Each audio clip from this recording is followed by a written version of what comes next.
Good evening साथियों, मैं are के शर्मा एसएसटी वाला के इस यूट्यूब चैनल पर आपका स्वागत अभिनंदन करता हूं।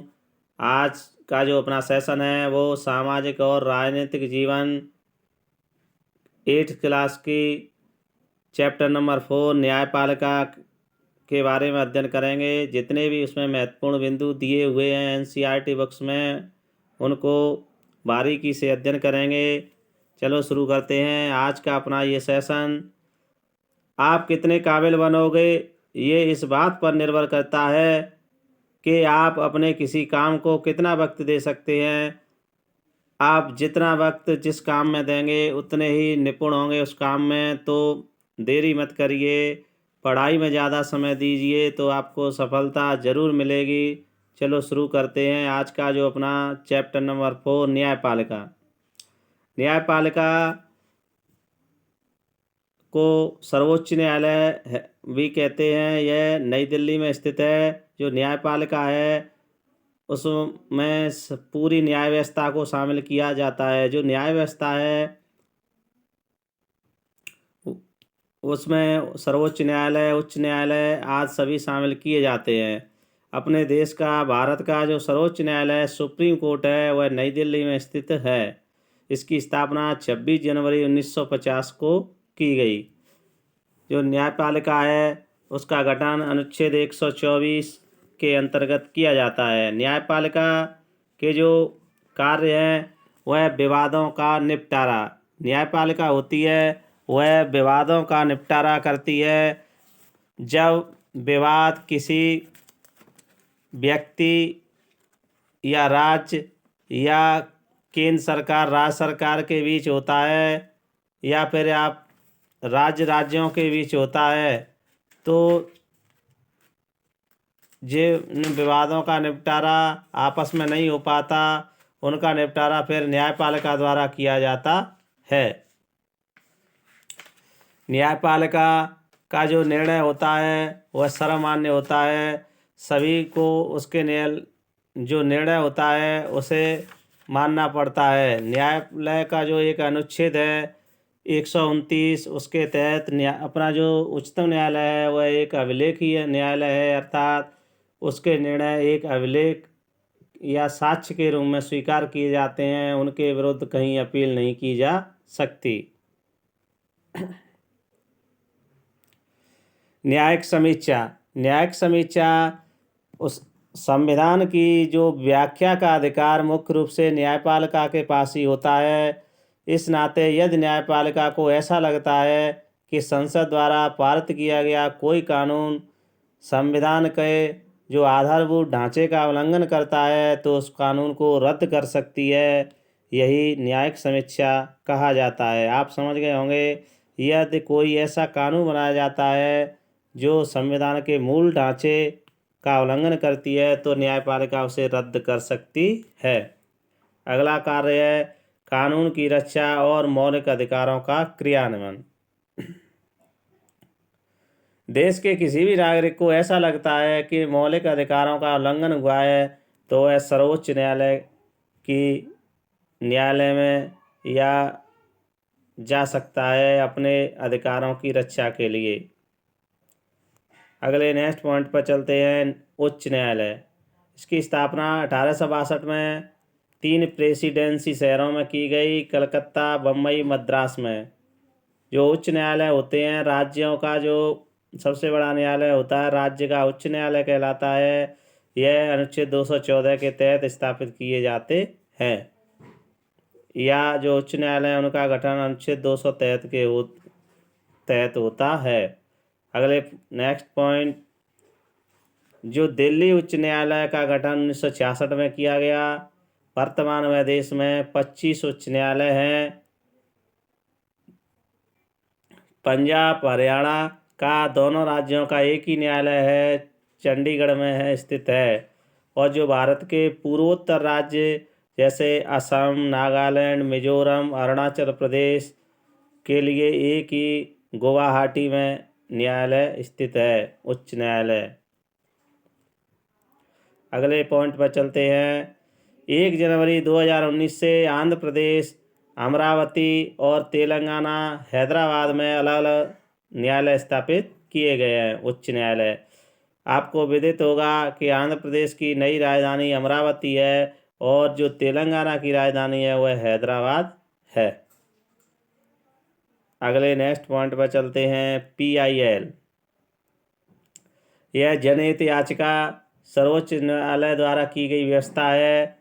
इसको शुरू करने के लिए पहल PN भगवती, न्यायाधीश PN भगवती ने की थी। यह एक ऐसी व्यवस्था है जिसके अंतर्गत किसी भी संस्था या व्यक्ति के लिए कोई भी व्यक्ति या संस्था केवल पोस्ट कार्ड द्वारा न्यायालय में अपील कर सकती है। MDM की व्यवस्था जनहित याचिका के द्वारा की गई। MDM आप जानते ही होंगे, यह मिड डे मील, इसकी फुल फॉर्म है मिड डे मील, अर्थात मध्याह्न भोजन कहते हैं। जो MDM है यह प्राथमिक और उच्च प्राथमिक विद्यालयों में संचालित किया जाता है। इसमें बच्चों को अल्पाहार, स्व अल्पाहार दिया जाता है। अगले नेक्स्ट पॉइंट पर चलते हैं। उच्चतम न्यायालय में एक मुख्य न्यायाधीश और 33 अन्य न्यायाधीश होते हैं। कुल संख्या न्यायाधीशों की 34 होती है। अभिलेख न्यायालय अनुच्छेद 129 के अनुसार उच्चतम न्यायालय एक अभिलेख न्यायालय है। इसके अनुच्छेद 129 में उल्लेखित है कि जो सुप्रीम कोर्ट के न्यायालय सर्वमान्य होते हैं, क्योंकि जो अभिलेख न्यायालय होता है उसके निर्णय सर्वमान्य होते हैं। एक अभिलेख के साक्ष्य के रूप में स्वीकार किए जाते हैं। इनके विरुद्ध कोई कहीं भी अपील नहीं की जा सकती। अगले पॉइंट पर चलते हैं। भारत में पहली बार महाभियोग जस्टिस B रामास्वामी पर 1993 में लगाया गया था और जो कलकत्ता के न्यायाधीश सौमित्र सेन पर भी महाभियोग लगा, सिफारिश KG बालकृष्ण ने की। अगले नेक्स्ट पॉइंट पर चलते हैं। कानून, कानून होता है उसे दो भागों में डिवाइड किया जाता है, फौजदारी कानून, दीवानी कानून। फौजदारी कानून वे होते हैं कि ऐसा व्यवहार कानून में अपराध माना जाए। अगर कोई व्यक्ति ऐसा व्यवहार करता है जो कानून में अपराध है तो उसे फौजदारी कानून कहते हैं। जैसे चोरी, दहेज, हत्या, दहेज के कारण किसी महिला को प्रताड़ना देना, ये सब क्या हैं, फौजदारी मामले के एग्जाम्पल हैं।